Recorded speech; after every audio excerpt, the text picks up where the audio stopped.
Welcome to the American Institute of Healthcare Professionals video on imminent client danger in counseling. And in this video, we are going to discuss imminent versus potential danger to a client/victim and how to respond in those particular situations. And in most situations where imminent threat occurs, reporting is critical. Matter of fact, it is the law. When it comes to a crime that has been told in counseling, there is no confidentiality restriction holding a counselor back from reporting that crime, whether it's abuse, sexual or domestic violence. If a crime has been committed and the client is in imminent danger, then it must be reported to the proper authorities. The same holds true if the person is a threat to themselves via suicide or a threat to others. In all these cases, confidentiality again is no longer enforced, and the incident needs to be reported, or the person needs to be admitted into a hospital or a mental health agency or a psych ward of some type. It is always best, though, to have a good understanding of your client's inner thinking. And that's where assessment comes into play, where assessment and discernment on the part of the counselor when a crime does not exist, but when a counselor or social worker or mental health professional has to really go into the person's thinking process and to analyze and to see if this person is truly in danger, is a threat to themselves, or if this person is merely a potential threat to themselves. And these are things that need to be differentiated in itself. The other aspect is when making this assessment and making a decision whether or not to report or not to report, it's important to try to have the autonomy of the client respected, the dignity and the autonomy of the person to be able to work with you. It's always better when the client has investment into the plan that's being discussed.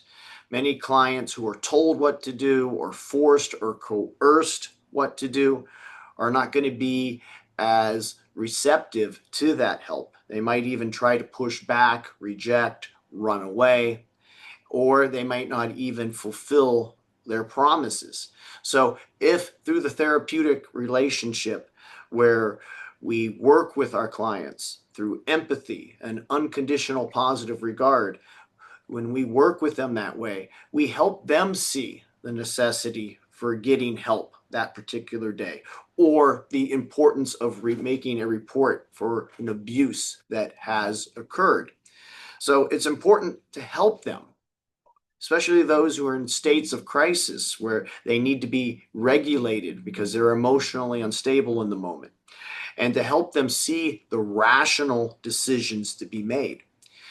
Unfortunately, we can never really be 100% sure if we made the right decision in regards to potential.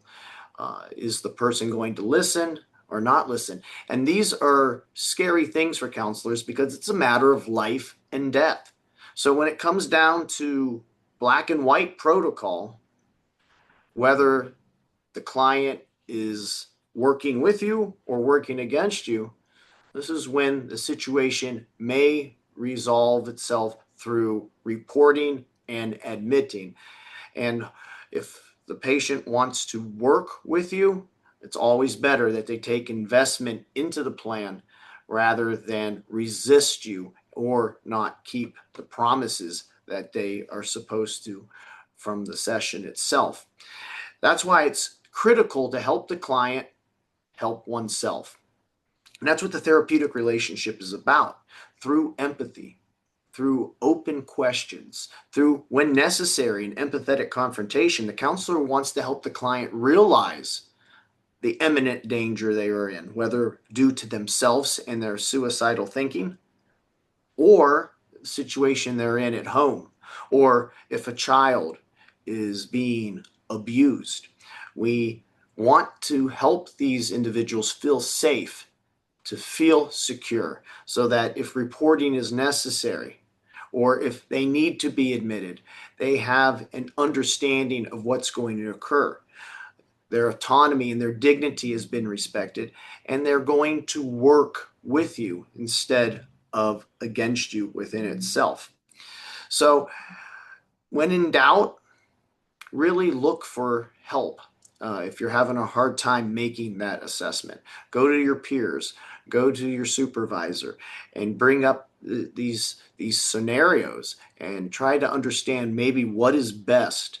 Maybe you're missing something in itself. Because again, this discernment process, this assessment can be life and death when it comes down to whether a threat is imminent or potential within itself. And one of the biggest types of assessments counselors make is the suicide assessment, the lethality assessment of whether someone who is in a state of crisis or feeling depressed or discussing harming themselves, whether they're in a potential or imminent danger mode within itself. So when suicide is mentioned or wanting to hurt oneself is mentioned in a counseling session, it's something that needs to be addressed. It's just not a set of words or a sentence that can just go unanswered. If that is brought up, the counselor needs to recircle and return to that. Maybe not immediately, but within the next couple of minutes to get clarification. And this is where the assessment plan comes in.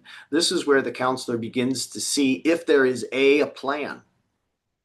Is there a plan to kill oneself, and how? What are the means of it in terms of lethality? Is it just, I just want to hurt myself and the means to do so might not end in death, but just maybe an injury? Or is it done through dangerous scripts? Or is it done through shooting oneself or hanging oneself, where there could be no doubt that death is the only outcome?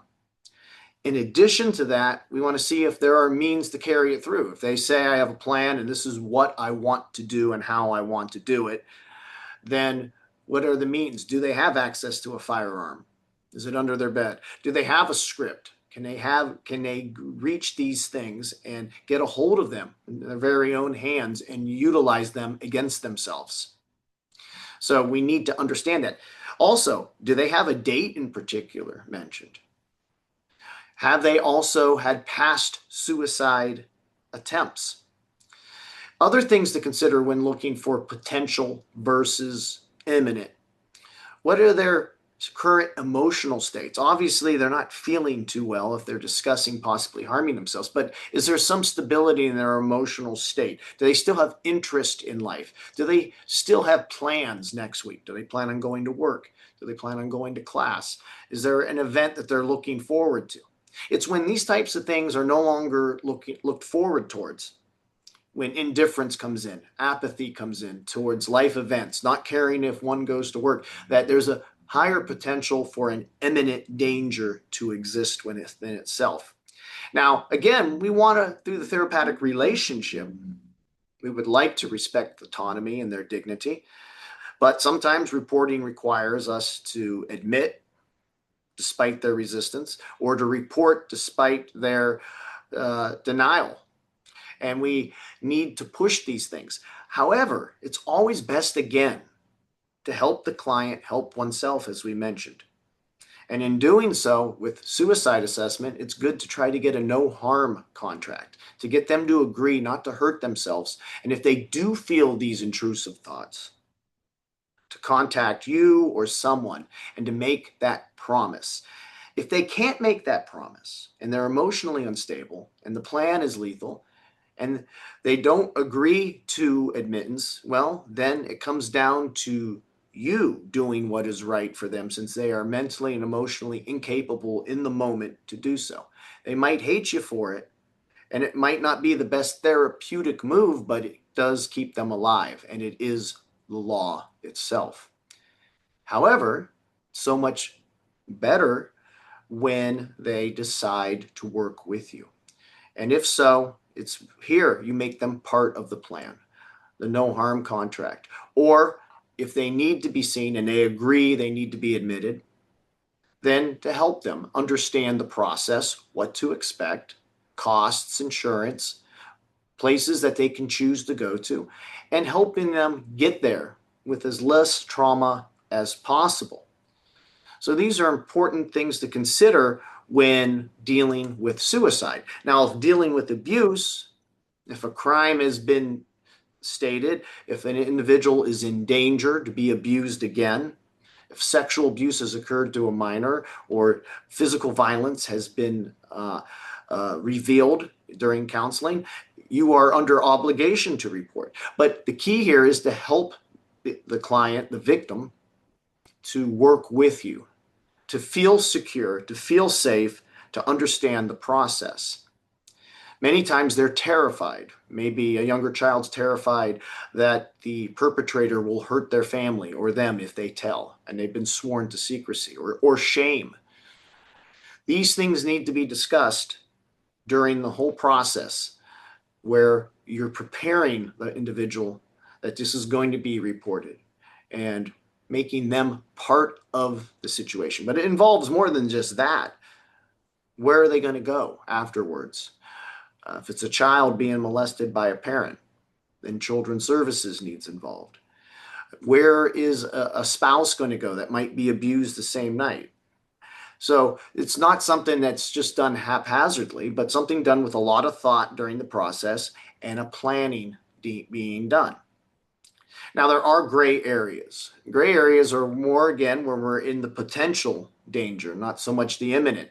No crime has been committed. And in this case, we're looking at maybe partners, spouses. So there might be verbal disagreements, yelling, threatening, some escalation, but not to the point of a crime yet. And in these cases, we need to discuss a plan. What if? What if it does get out of control? Who do you call? Where do you go? Where do you stay? How do you de-escalate the situation? In addition to this, a counselor needs to understand if this is merely just an unhappy situation versus a potentially dangerous situation. Ways of understanding that is this by getting a past history of violence that might have occurred. Has physical violence occurred in the past where a crime was? Are there children present in this home? So there's a lot of assessing that needs to be done.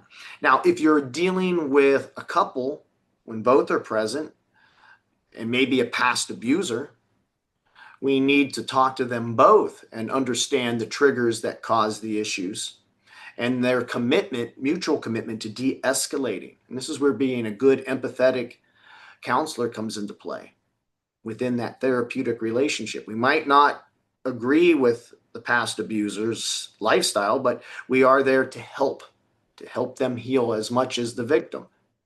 So in those cases, we want to ensure that the couple is leaving in a calm state and that they understand the process on how to treat each other and where each of them is taking ownership of this particular plan so that it remains a potential.